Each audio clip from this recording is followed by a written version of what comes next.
Now look at this, folks. An underwater sequence by James Cameron. The man's had experience already, given his time on The Abyss back in 1996, was it? And ooh, look at that. Wow, bubbles coming out from the characters. Unlike the woke Little Mermaid trailer that we had, where there was not a bubble to be seen.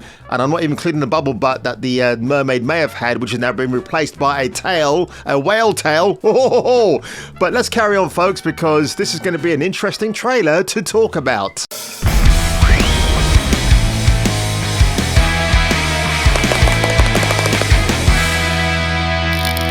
Good afternoon, ladies and gentlemen. Now, typically I wouldn't be giving a video reaction for Avatar 2, but I have had a look at the trailer and I want to give my reaction to you and give you my thoughts and feelings. Quite clearly, there's a bit of a blue going on in my theme reaction today. Obviously got the blue hoodie on and there's a bit of a blue background going on.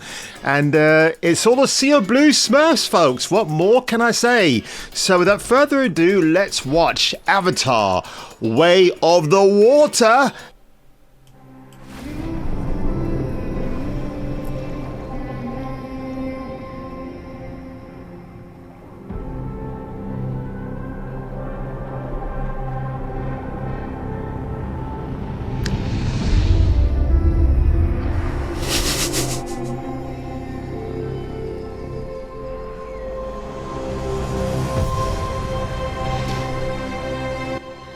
He's a sellout. I know you think I'm crazy. Never mind those big rocks. But I feel her.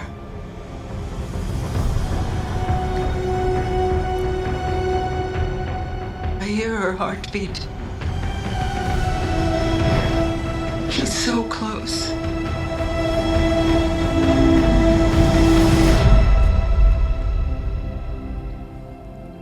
So what does her heartbeat sound like? Like a heartbeat? Mighty. Oh, she's got a tempest in her. Ooh, lots of thong shots. What's going on here?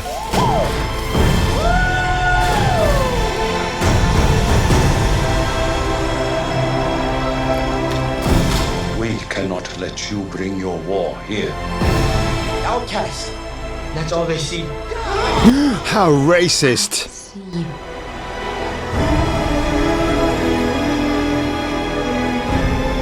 The way of water connects all things. But it makes you piss for a start. Birth and after your death. This is our home! Well, it was your home, I guess.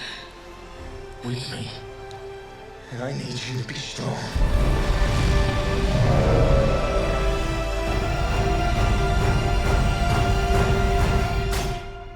Strong heart.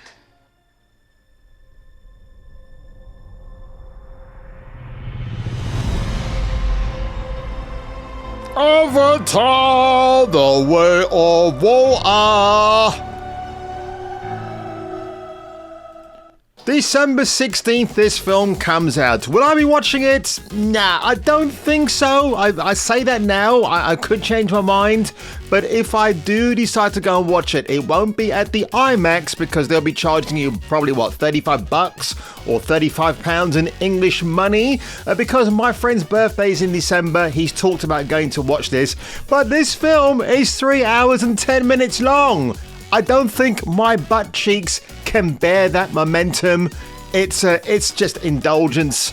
Look, I've said this once and I'll say it again. James Cameron, in the old days of cinema going, when he had to pick up a newspaper and look towards the back to see what was going on at the cinema. I miss those days. I mean, it sounds trite and contrary to say that now, but I really do miss those days. You know, you flip open the pages, you see Canon Cinemas, you see the Odeon, you'd be like, okay, what's going on here? What can I watch? What time do I get there? You know what I mean? So you have those days, and honestly, I don't think I can bear it. It's self-indulgent madness from James Cameron. The reason why I mentioned the whole cinema listings in the newspaper, back in the day, I was the massive James Cameron fan. Like, James Cameron had his stamp about his films, the R-rated violence, the sense of humor, the whole look of the movies, the type of filters he used.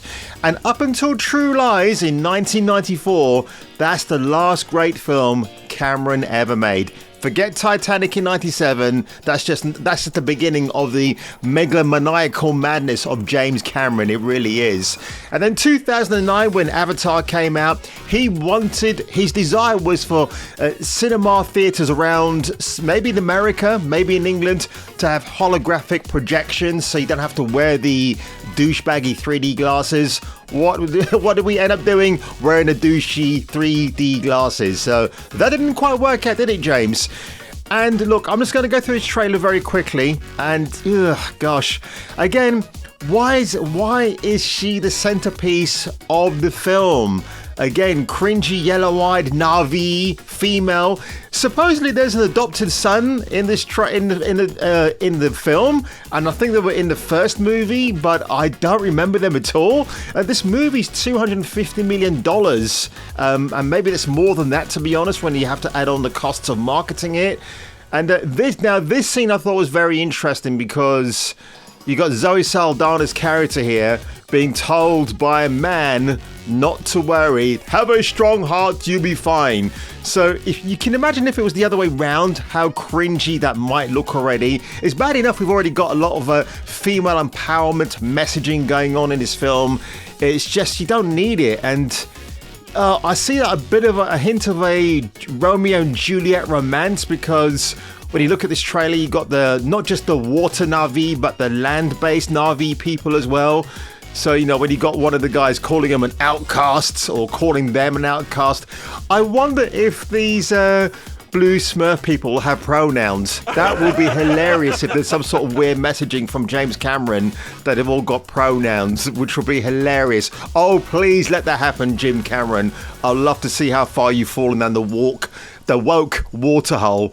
Look, I'll say this much. Oh, this scene here reminds me of Oliver Stone's 1986 magnum opus, which is Platoon. If you haven't seen that film, do go and watch it and then compare the sheer ferocity of those action moments, which I think were filmed in Thailand. And you look at this, it's nothing new. I think at the end, when you see Zoe Saldana just somersaulting, this bit here, quite good. It looks good, it's practical, it looks nice. But, and again, earlier on, we have a bit of a callback to the Terminator franchise. I'm not saying they're connected, but it seems that James Cameron is using DNA strands of that franchise for this. There we go. That's what I was reminded of. A bit of, like the endoskeleton type enemies. But again, you get no sense of what the story's about. I know this is James Cameron's protest piece film about the environment, how we're slowly destroying it. But I wonder what film he used and what propane fuels that he used to generate these flames. They're not CGI flames, that's for sure. It looks pretty real to me from how I'm watching this. And yeah, you see this now. To me, this feels a bit like it's an enticement trap. Go and watch this at the IMAX because you're going to get the best cinematic experience. This film is going to be all substance, or rather, it's going to be all style and no substance. I mean, back in the old days of James Cameron, those two will be switched around.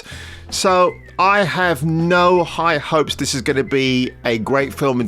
Visually, it's going to be great for the most part. I kind of got reminders of BioWare's Mass Effect games with the still eyes for some of these animations here.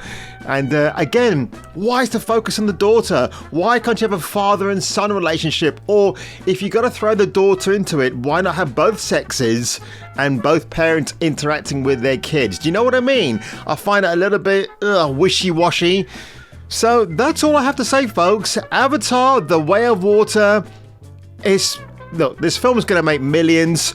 Obviously, the Pandora theme park ride at Disney is going to do bigger box office, bigger money, and probably equal in tandem with the box office of this film. But the last thing I'm going to say, folks, that this film is coming out on 16th of December. And when you look back at the year we've had for films, it's not been great. You've had The Northman, you've had The Black Phone, Barbarian, which is meant to be great. I'm hoping to go and watch it next week. But of course, my absolute favourite film this year is Top Gun Maverick. Look at it. Look at it. Steelbook, thanks to my mate Lucy, who I saw on Monday. She informed me that this is on sale again on Zavi. This thing sells out so quickly. I mean, wow, I'm lucky to have got this. I didn't have to pay extra for it. It's the proper English release. You know, none of that French, Francais language at the back. Don't need that. With that, to me, that kind of diminishes the value of the item. So I'm looking forward to watching this again very, very shortly, actually. But yeah, I'll be curious to see how much money this makes in the first weekend and what it goes on to make. I think James Cameron's hoping it's going to beat Avengers Endgame and his first Avatar in terms of revenue. That remains to be seen, folks. So if you enjoyed this this reaction today to Avatar Tutu, don't mess up my tutu. By the way, I've got to say one last thing about Tim Miller. So when he came out with Deadpool back in 2015, I thought he might be the new James Cameron because he's got all the hallmarks of what Cameron needs to do in his R-rated films. But then, of course, Tim Miller met Cameron and they gave us Terminator Dark Fate. I will say no more on that one, and I think Hollywood needs a brand new injection of testosterone, masculinity, but keeping things on an equal playing field. Get rid of the cringe, the woke garbage. Hollywood is definitely not climbing out of that rabbit hole anytime soon. If you heard about the X-Men being race swapped for future live action ventures through Disney, I just don't care anymore. I'm bowed out of that. I don't want any more. I have to get across, maybe dip it in holy water and just put it against the venomous likes of Victoria Alonso, Kevin Feige, Luis Desposito. You know it. You know where I'm going with this. So on that one, folks, if you enjoyed this reaction today, make sure you leave a like below. Make sure you slap that subscribe button really hard, like it was Zoe Saldana's blue cheeks. And if I were you, and if you were me, check out the next video. I'll make a deal with you. You prove you can hit something with them, and I'll tell Halleck it's safe to sell you some. Ready to give it a toss? Office blocks, corner shops, traffic jams on every street.